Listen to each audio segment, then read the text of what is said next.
God, it's a polluted mess out there. At least I'm safe in here, right? Wrong. We're talking indoor air pollution. So today, my environmental science friends, I'm going to be talking to you about indoor air pollution, where it comes from, what types of indoor air pollution there are, and the effects it can have on your health, and how you can prevent it.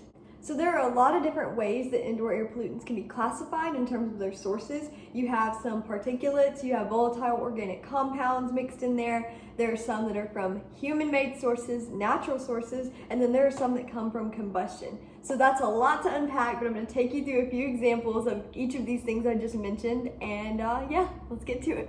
So let's talk a little bit about particulates first. This is kind of including your carbon monoxide, nitrogen oxide, sulfur dioxides, just other particulates, and these are mainly going to come from combustion. These particulates can come from a matter of things within the home, such as stoves, fireplaces, and smoking indoors.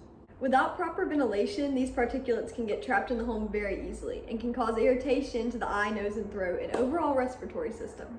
I know, doesn't sound too great, right? But wait, there's more. Volatile organic compounds can come from furniture, paneling, and carpets, and even household solvents that are used. It also causes eye, nose, and throat irritation, but can even do damage to the central nervous system. But I'm just getting started. Radon gas is an interesting one. Uranium can decay in some rocks and soils, and when it decays, it forms a radioactive gas. Below some homes, if there are cracks in the foundation or even the walls, this gas can escape through the soils and into the home. What's even scarier is that radon gas is the second leading cause of lung cancer. Lead is another super interesting one that's also very specific. There have been traces of lead found in old paints, so you have to be very careful when you're painting your house or buying a house, just making sure that that paint is not old, because there have been traces of it in paints. And that is not good to intake because it can cause brain and nervous system damage. This is especially dangerous for children because their brains are more sensitive and still developing, so the damage can be really bad and even fatal in that case. Asbestos is another one that can cause a lot of respiratory damage. Asbestos can be found in ceiling and floor tiles, construction materials, and even insulation. It can be found in a lot. It causes respiratory damage as well.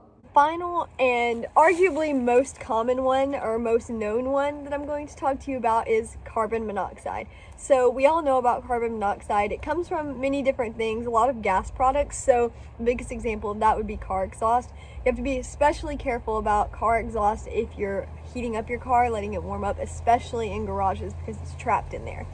So what carbon monoxide essentially does is it affects the carrying of oxygen in the bloodstream and basically inhibits your oxygen intake. So it can make you start to feel fatigued, but over a short period of time, if you're taking it in, it can be fatal.